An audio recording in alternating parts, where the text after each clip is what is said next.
എറണാകുളം കോതമംഗലത്തെ പോളിന്റെ വീട്ടിൽ പതിവ് തെറ്റിക്കാതെ ഇക്കുറിയും ഒരു അതിഥി എത്തി. കാണാം അവരുടെ വിശേഷങ്ങൾ.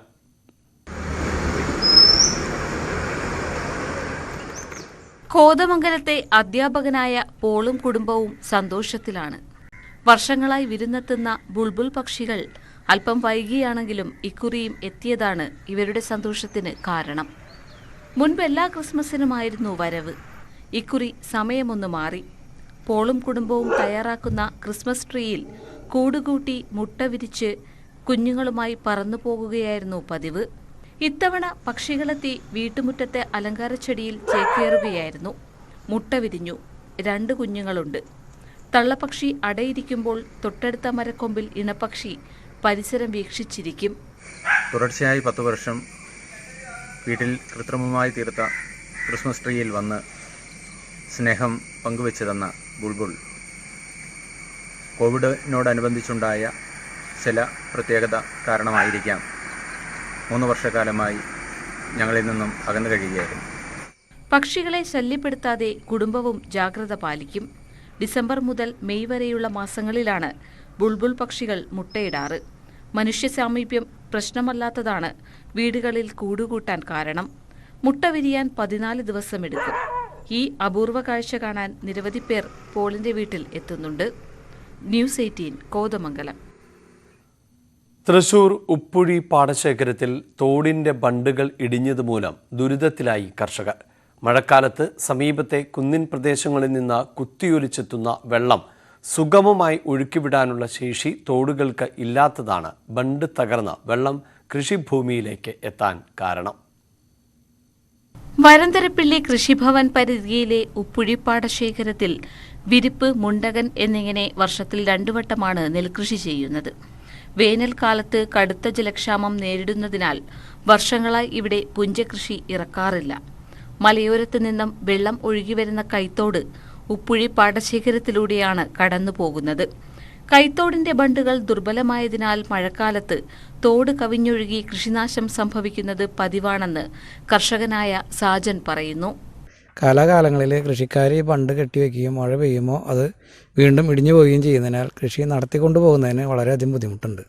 നമ്മൾ അധികാരികളായ പഞ്ചായത്ത്, ബ്ലോക്ക്, കൃഷിഭവൻ എന്ന ഓഫീസുകൾ നിരന്തരം ബന്ധപ്പെട്ടിരുന്നെങ്കിലും അവരാരും ഒരു പോസിറ്റീവായിട്ടുള്ള ഒരു തീരുമാനമോ നടപടികളോ അവരുടെ ഭാഗത്തുനിന്ന് ഉണ്ടായിട്ടില്ല. പാടശേഖരത്തിന്റെ അതിരിലൂടെ ഒഴുകുന്ന കരുവാൻകുണ്ട് തോട്ടിലേക്കാണ് കൈത്തോട് ഒഴുകിച്ചേരുന്നത്. കൈത്തോടിന്റെ ആഴം കൂട്ടിയും ബണ്ടുകൾ കോൺക്രീറ്റ് ചെയ്ത് ബലപ്പെടുത്തിയും മഴക്കാലത്തെ ദുരിതം ഒഴിവാക്കണമെന്ന് കർഷകർ വർഷങ്ങളായി ആവശ്യപ്പെടുന്നു. എന്നാൽ ഇക്കാര്യത്തിൽ അനുകൂല നടപടി ഉണ്ടായില്ലെന്ന് കർഷകർ പരാതിപ്പെടുന്നു.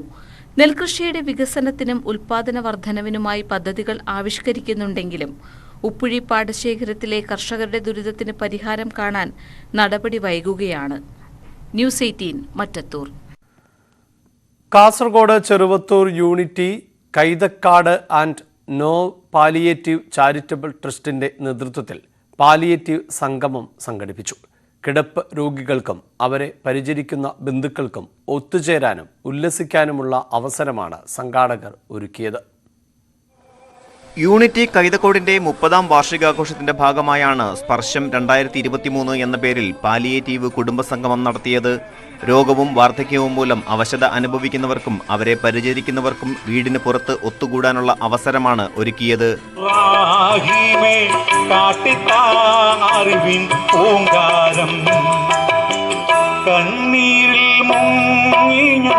കൈകൾ നീട്ടുന്നു പെരിയോനേ, കരളിന്റെ നോകൾ എല്ലാം കാണുന്ന പറുതാനേ. 100-ൽ വളരെമാർ ആണുങ്ങളായിട്ടും പെണ്ണുങ്ങളായിട്ടും ഇവിടെ സംഘടിപ്പിച്ചിട്ടുണ്ട്. അവർ ഓരോരോ രോഗിക്ക് ഓരോരോ വളരെമാരെ നിയമിച്ചിട്ടുണ്ട്. അവർ വളരെ ഭംഗിയായിട്ട് അവരെ നോക്കുന്നുണ്ട്. അവരെ വളരെ സന്തോഷിച്ചിട്ട് ഇവിടുന്ന് പറഞ്ഞു വിടാനാണ് ഞങ്ങൾ ആഗ്രഹിക്കുന്നത്. അവർക്ക് വേണ്ടുന്ന എല്ലാ കാര്യങ്ങളും ഞങ്ങൾ 8-9 വർഷമായിട്ട് നടത്തിക്കൊണ്ട് പോകുന്നതാണ്. വിവിധയിടങ്ങളിൽ നിന്ന് 120 പേരാണ് സംഗമത്തിലെത്തിയത്. പാട്ട്, ഒപ്പന, മാജിക്ക് തുടങ്ങിയ കലാപരിപാടികളും സംഘടിപ്പിച്ചു. സമൂഹത്തിലെ ഒട്ടേറെ പ്രയാസം അനുഭവിക്കുന്ന രോഗികൾ, അവരുടെ ബന്ധുക്കൾ, രോഗികളെ ഒപ്പമുള്ള ആളുകളൊക്കെ ഇന്ന് ഈ സംഗമത്തിൽ പങ്കെടുക്കുന്നുണ്ട്. വളരെ നല്ല ഒരു കുടുംബ സംഗമമാണ് യൂണിറ്റിൻ്റെയും നോവ് വാലിറ്റിൻ്റെയും സംയുക്ത ആഭിമുഖ്യത്തിൽ ഇവിടെ നടക്കുന്നത്. ചെറുവത്തൂർ യൂണിറ്റി കൈതക്കോട് കൂട്ടായ്മയുടെ കീഴിൽ പ്രവർത്തിക്കുന്ന നോവ് പാലിയേറ്റീവ് ചാരിറ്റബിൾ ട്രസ്റ്റ് വിവിധ പഞ്ചായത്തുകളിൽ നിന്നായി 75ഓളം കിടപ്പ് രോഗികൾക്ക് പിന്തുണ നൽകി വരുന്നുണ്ട്. ഡോക്ടർ മുഹമ്മദ് അലി കുടുംബസംഗമം ഉദ്ഘാടനം ചെയ്തു.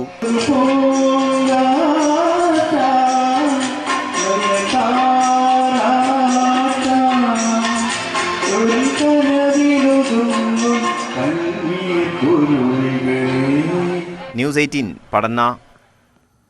സഹസ്രദള പത്മം വിരിഞ്ഞ സന്തോഷത്തിലാണ് കാസർഗോഡ് കോട്ടപ്പാറ സ്വദേശികൾ.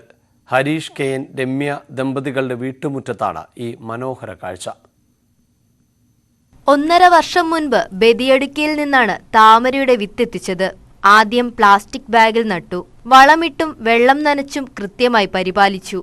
5 മാസം മുൻപാണ് ചെറിയ കുളം നിർമ്മിച്ച് അതിലേക്ക് മാറ്റിയത്. നേരത്തെ സഹസ്രദള പത്മം അപൂർവം ഇടങ്ങളിൽ മാത്രമാണ് വിരിയാറുണ്ടായിരുന്നതെങ്കിലും ഇപ്പോൾ വ്യാപകമായി ഇവ പൂവിടുന്നുണ്ട്. അപൂർവമായ അൾട്ടിമേറ്റ് 1000 പെറ്റൽ ഇന്നും നമ്മുടെ വീട്ടിൽ വിരിഞ്ഞിട്ടുണ്ട്. ഇത് ഞാൻ 1.5 കൊല്ലം മുമ്പേ ട്യൂബർ കൊണ്ടുവന്ന് നട്ടതാണ്. ഇപ്പോൾ വലിയ പോണ്ടിൽ ഇട്ട ശേഷം 5 മാസത്തിൽ എനിക്ക് ഇത് പൂവായി കിട്ടി. വളരെയേറെ സന്തോഷമുണ്ട്. ഇത് ഞാൻ ബദിയടുക്ക സമീപം ഉള്ള ഒരു വീട്ടിൽ നിന്ന് കൊണ്ടുവന്നത്. ഏറെ ആഗ്രഹിച്ചു പരിപാലിച്ച താമര പൂവിട്ടതിന്റെ സന്തോഷത്തിലാണ് ഹരീഷ് രമ്യ ദമ്പതികൾ. ന്യൂസ് 18 കാസർഗോഡ്. ആധുനിക രീതിയിൽ ചെയ്ത പച്ചക്കറി കൃഷിയിൽ മികച്ച വിളവ്. കോഴിക്കോട് മുക്കത്തെ കർഷകനാണ് പ്രിസിഷൻ അഗ്രികൾച്ചർ പരീക്ഷിച്ചത്. സംസ്ഥാന ഹോർട്ടിക്കൾച്ചർ മിഷന്റെ അത്യാധുനിക കൃഷിരീതിയായ പ്രസിഷനാണ് മുക്കത്തെ കർഷകനായ സജി പരീക്ഷിച്ചത്. പയർ, കുറ്റിപ്പയർ, വെണ്ട, മുളക്, വഴുതന തുടങ്ങിയവയാണ് സജി കൃഷി ചെയ്തത്. വീടിനോട് ചേർന്നുള്ള 75 സെന്റിലാണ് കൃഷി. കൃഷിക്കായി മൾജിംഗ് ഷീറ്റ്, ഡ്രിപ്പ് ഇറിഗേഷൻ തുടങ്ങിയ നൂതന സംവിധാനങ്ങൾ ഉപയോഗപ്പെടുത്തി ചെലവ് കുറഞ്ഞ രീതിയിൽ കൃഷി ചെയ്യാൻ സജിക്ക് കഴിയുന്നുണ്ട്. പച്ചക്കറികൾ മുക്കത്തും പരിസര പ്രദേശങ്ങളിലുമുള്ള സൂപ്പർ മാർക്കറ്റുകളിലും കടകളിലും നൽകും. വിളവ് കൂടുതലുണ്ട്. അതുകൂടാതെ നമുക്ക് ഈ കളകള് അങ്ങനത്തെ ഒന്നും മുളയ്ക്കില്ല. ഒരുപാട് സൗകര്യമുണ്ട്. നനയ്ക്കാനൊക്കെ സൗകര്യം. മറ്റേ 1 മണിക്കൂർ നനയ്ക്കേണ്ട 10 മിനിറ്റ് കൊണ്ട് ഇപ്പോൾ നനച്ച് കഴിയും. ഇതിൽ നമ്മൾ ഉപയോഗിച്ചിട്ട് ബാലൻസ് ഉള്ളത് നമ്മൾ കടകളിൽ മാർക്കറ്റ് ചെയ്ത് കൊടുക്കുകയാണ്. അപ്പം ഇത് നമ്മുടെ അവശ്യമൊഴി ക്യാപിറ്റലുണ്ട്. ക്യാപിറ്റലിൽ അവർ സ്ഥിരമായിട്ട് നമ്മൾ എല്ലാ സാധനവും നാടൻ സാധനമായിട്ട് വിൽക്കുന്നത്. പിന്നെ നമ്മളിത് മരുന്നൊന്നും അടിക്കാതെ ഉണ്ടാക്കുന്നതാണ്, ജൈവമായിട്ട് തന്നെയാണ് ചെയ്യുന്നത്. പ്രസിഷൻ അഗ്രികൾച്ചർ രീതിയിൽ മുക്കം കൃഷിഭവന്റെ കീഴിലെ മാതൃകാ തോട്ടമാണ് സജിയുടേതെന്ന കൃഷി ഓഫീസർ ടിൻസി. കൃഷിക്കായുള്ള സാങ്കേതിക ഉപദേശവും സബ്സിഡിയും കൃഷിഭവൻ നൽകി വരുന്നുണ്ട്. കൃഷിഭവന്റെ ഭാഗത്ത് നിന്ന് ഇങ്ങനെ ഒരു പ്രൊജക്റ്റ് ചെയ്യുമോ എന്ന് നമ്മൾ ആദ്യം അപ്രോച്ച് ചെയ്തപ്പോൾ തന്നെ പുള്ളി 100% അത് എല്ലാ അർത്ഥത്തിലും മൾച്ചിങ് ഷീറ്റും ഡ്രിപ്പ് ഇറിഗേഷനും എല്ലാ നൂതന രീതികളും ഉപയോഗിച്ച് വളരെ മനോഹരമായിട്ടാണ് ഇപ്പോൾ ഈ പ്ലോട്ട് ഏകദേശം ഒരു 70-75 സെന്റോളം ഇവിടെ ചെയ്തിട്ടുണ്ട്. പയർ, വെണ്ട, മുളക്, വഴുതന തുടങ്ങിയ നിരവധി ഇനങ്ങൾ ഇവിടെ ഈ നൂതന കൃഷി രീതിയിൽ ചെയ്തിട്ടുണ്ട്. വ്യാവസായിക അടിസ്ഥാനത്തിൽ ചെയ്യപ്പെടുന്ന ഒരു കൃത്യത കൃഷി രീതി തന്നെയാണ്. എന്നിരുന്നാലും പുള്ളി വീടിനോടനുബന്ധിച്ച് ഈ 70 സെന്റിൽ എല്ലാ ശാസ്ത്രീയ രീതികളും അവലംബിച്ചുകൊണ്ടാണ് നമ്മുടെ കാർഷിക വികസന വകുപ്പിൻ്റെ സഹായത്തോടുകൂടി ടെക്നിക്കൽ അഡ്വൈസും ചെറിയ രീതിയിലുള്ള സാമ്പത്തിക സഹായത്തോടും കൂടിയാണ് ഇപ്പോൾ ഈ കൃഷി രീതി ചെയ്തിരിക്കുന്നത്. വിളവെടുപ്പ് മുക്കം നഗരസഭാ ചെയർമാൻ PT ബാബു ഉദ്ഘാടനം ചെയ്തു. ന്യൂസ് 18 മുക്കം. തിരുവനന്തപുരത്തെ തെറ്റിയാറിൽ മീനുകൾ ചത്തുപൊങ്ങുന്നതിൽ ആശങ്ക. മാലിന്യം ഒഴുക്കുന്നതാണ് ഈ ദുരവസ്ഥയ്ക്ക് കാരണം. തെറ്റിയാറിൽ ദിവസങ്ങളായി മീനുകൾ കൂട്ടത്തോടെ ചത്തുപൊങ്ങുകയാണ്. കുളത്തൂർ ഭാഗത്താണ് ചത്ത മീനുകൾ കൂടുതലായി അടിയുന്നത്. ടെക്നോ പാർക്ക് ഫേസ് 2 സമീപം 2 കിലോമീറ്ററോളം ദൂരമാണ് മീനുകളെ ചത്ത നിലയിൽ കണ്ടത്. മാലിന്യമാണ് ഈ ദുരവസ്ഥയ്ക്ക് കാരണം. വെള്ളത്തിൽ എണ്ണ പോലെയുള്ള ദ്രാവകത്തിന്റെ അംശമുണ്ട്. രാസവസ്തുക്കളടങ്ങിയ മാലിന്യം ഒഴുക്കിവിട്ടതായാണ് നാട്ടുകാർ സംശയിക്കുന്നത്. മാലിന്യം കിണറുകളിൽ കലങ്ങുമെന്നും ആശങ്കയുണ്ട്. നഗരസഭ അധികൃതരെ വിവരം അറിയിച്ചിട്ടുണ്ട്. എത്രയും വേഗം അടിയന്തരമായ നടപടികളെടുത്ത് ഈ സമീപ പ്രദേശങ്ങളിലുള്ള താമസിക്കുന്ന വീടുകളിലെ കിണറുകളിൽ ഉള്ള തൊട്ടടുത്തുകളിൽ തന്നെ വീടുകളും കിണറുകളൊക്കെ ഉള്ളതാണ്.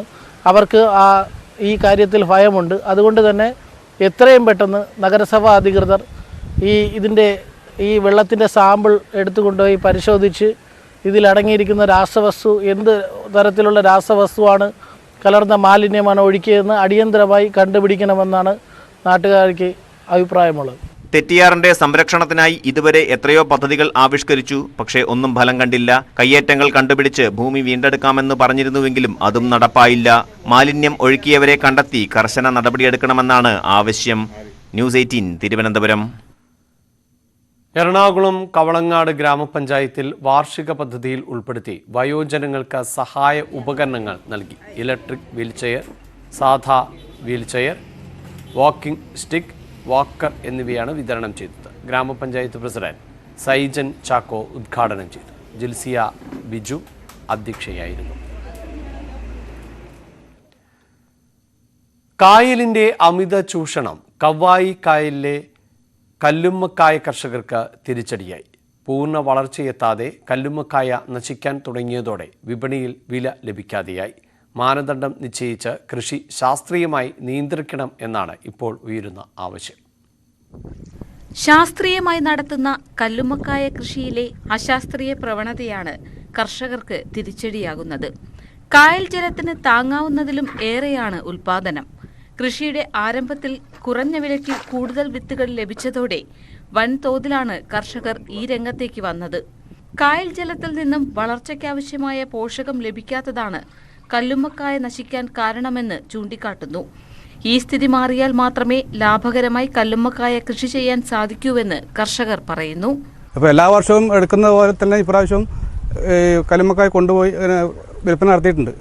പക്ഷേ എത്ര നടത്തിയാലും തീരാതത്ര കായ് ഇത്തവണ കായലുണ്ട്. കൂടുതൽ കായാകുമ്പോൾ ഇതിനുള്ള ഭക്ഷണം കിട്ടുന്നില്ല. ഭക്ഷണം കിട്ടാത്ത സമയത്താണ് ഇത് വായു പൊട്ടിയൊക്കെ ചെയ്യുന്നത്. തൃക്കരിപ്പൂർ, പടന്ന, വലിയപറമ്പ്, ചെറുവത്തൂർ പഞ്ചായത്തുകളിൽ നിന്നായി 2000-ലേറെ കർഷകരാണ് ഈ വർഷം കല്ലുമ്മക്കായ കൃഷി ചെയ്തത്. 5 വർഷം മുൻപ് 300 കർഷകർ മാത്രമാണ് ഇവിടെ കൃഷി ഇറക്കിയിരുന്നത്.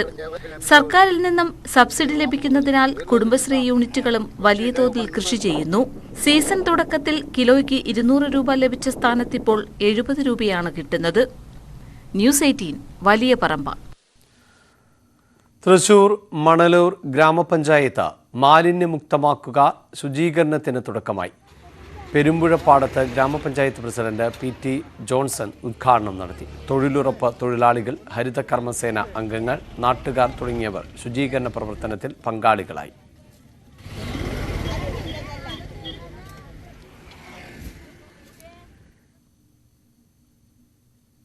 കണ്ണൂർ കരുവഞ്ചാലിൽ ലക്ഷങ്ങൾ ചെലവഴിച്ച് നിർമ്മിച്ച വഴിയിടം കംഫർട്ട് സ്റ്റേഷൻ ഉപയോഗശൂന്യമായി നശിക്കുന്നു. നടുവിൽ പഞ്ചായത്താണ് കരുവഞ്ചാൽ ബസ് സ്റ്റാൻഡിൽ കംഫർട്ട് സ്റ്റേഷൻ നിർമ്മിച്ചത്.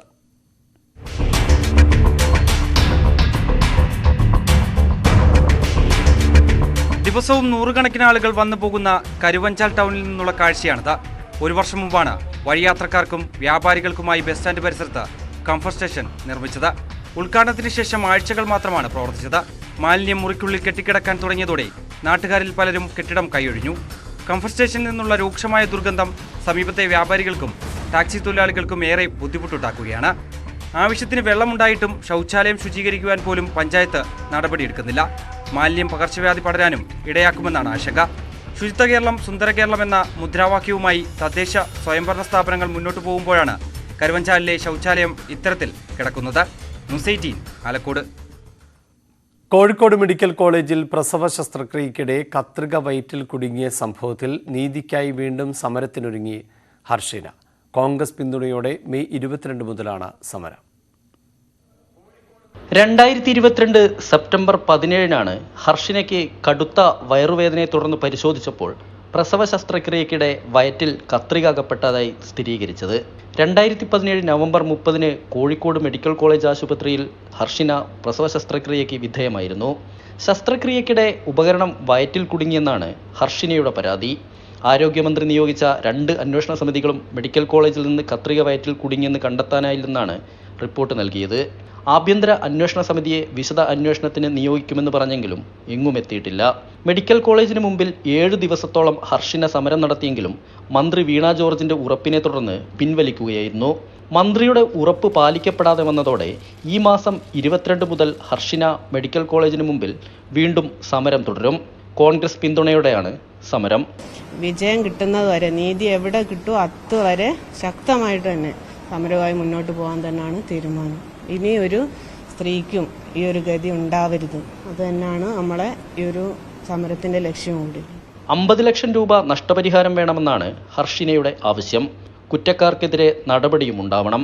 ഹർഷിനയുടെ സമരപ്രഖ്യാപന convention DCC president advocate Praveen Kumar ഉദ്ഘാടനം ചെയ്തു. ന്യൂസ് 18 കോഴിക്കോട്. ചുവടുവെപ്പുകളിൽ നിന്ന് വൈദ്യുതി ഉൽപ്പാദിപ്പിക്കുന്ന ജനറേറ്ററിന്റെ കാഴ്ചയിലേക്കാണ് ഇനി പോകുന്നത്. തിരുവനന്തപുരം വേളി ടൂറിസം വില്ലേജിലാണ് സഞ്ചാരികളെ ആകർഷിക്കുന്ന ഈ ജനറേറ്റർ സ്ഥാപിച്ചിരിക്കുന്നത്.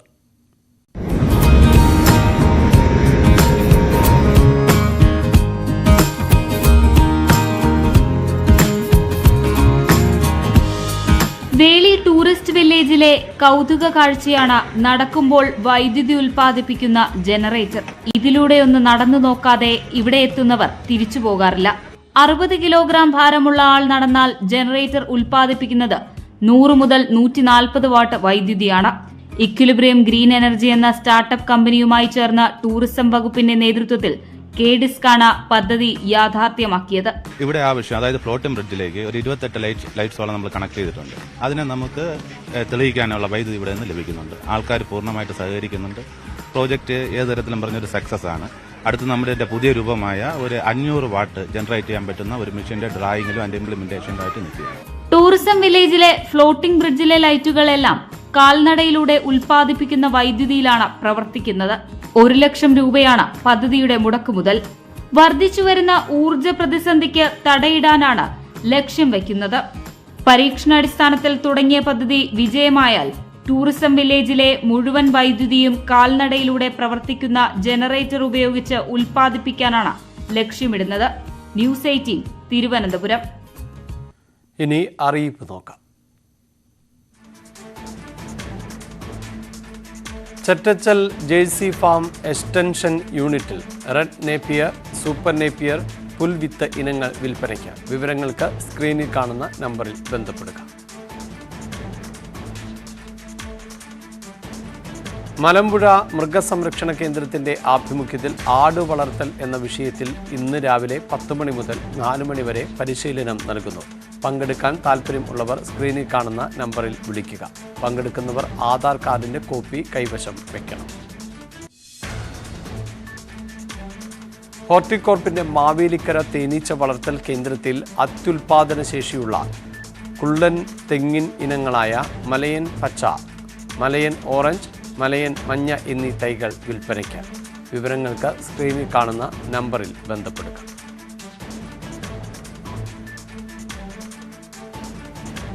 തിരുവനന്തപുരം വെള്ളായണി കാർഷിക കോളേജിലെ ഇൻസ്ട്രക്ഷണൽ ഫാമിൽ നിന്ന് കോമാടൻ, WCT എന്നീ ഇനം തെങ്ങിൻ തൈകൾ വിൽപ്പനയ്ക്ക്. കോമാടന് 130 രൂപ, വെസ്റ്റ് കോസ്റ്റ് ടാഡിന് 110 രൂപ നിരക്കിലും ലഭ്യമാണ്. പ്രവൃത്തി ദിവസങ്ങളിൽ രാവിലെ 10 മുതൽ വൈകിട്ട് 4 വരെ തൈകൾ വാങ്ങാനാകും. കൂടുതൽ വിവരങ്ങൾ അറിയാൻ സ്ക്രീനിൽ കാണുന്ന നമ്പറിൽ വിളിക്കുക.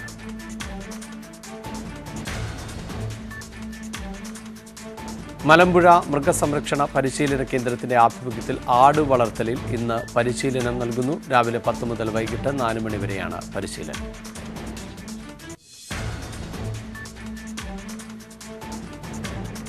കൃഷിവകുപ്പിന്റെ ആഭിമുഖ്യത്തിൽ ചേർത്തല സെന്റ് മൈക്കിൾസ് കോളേജ് ഗ്രൗണ്ടിൽ നാളെ മുതൽ മെയ് 21 വരെ കാർഷിക വിപണന മേള നടക്കും. കരപ്പുറം കൃഷിക്കാഴ്ച എന്ന പേരിലാണ് പരിപാടി. കാർഷിക പ്രദർശനം, സെമിനാർ, ശാസ്ത്രജ്ഞനുമായി ആശയവിനിമയം, ഫാം ഫീൽഡ് സന്ദർശനം, DPR ക്ലിനിക്, കർഷക അദാലത്ത് എന്നിവ സംഘടിപ്പിക്കും. തിരുവനന്തപുരം കുടപ്പനക്കുന്ന് പ്രാദേശിക കോഴി വളർത്തൽ കേന്ദ്രത്തിൽ ഗ്രാമശ്രീ ഇനത്തിൽപ്പെട്ട പിടക്കോഴിക്കുഞ്ഞുങ്ങളെ 25 രൂപ നിരക്കിലും പൂവൻ കോഴിക്കുഞ്ഞുങ്ങളെ 5 രൂപ നിരക്കിലും ലഭ്യമാണ്. താൽപ്പര്യമുള്ളവർ പ്രവൃത്തി ദിവസങ്ങളിൽ രാവിലെ 10 മണി മുതൽ വൈകിട്ട് 4 വരെ സ്ക്രീനിൽ കാണുന്ന നമ്പറിൽ ബന്ധപ്പെടുക.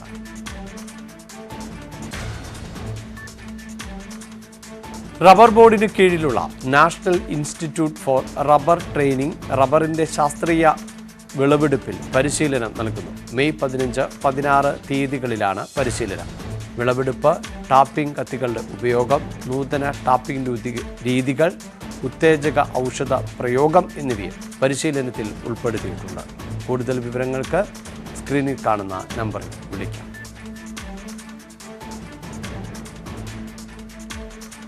കാസർഗോഡ് പീലിക്കോട് കാർഷിക ഗവേഷണ കേന്ദ്രം ഉൽപ്പാദിപ്പിച്ച T*D സങ്കര ഇനം തെങ്ങിൻ തൈകൾ തൈ ഒന്നിന് 300 രൂപ നിരക്കിൽ ഒരു റേഷൻ കാർഡിന് 3 എണ്ണം വീതം വിതരണം ചെയ്യുന്നു. അപേക്ഷകർ അപേക്ഷയോടൊപ്പം റേഷൻ കാർഡിൻ്റെ പകർപ്പും മേൽവിലാസം സഹിതമുള്ള മടക്ക പോസ്റ്റ് കാർഡും സമർപ്പിക്കേണ്ടതാണ്.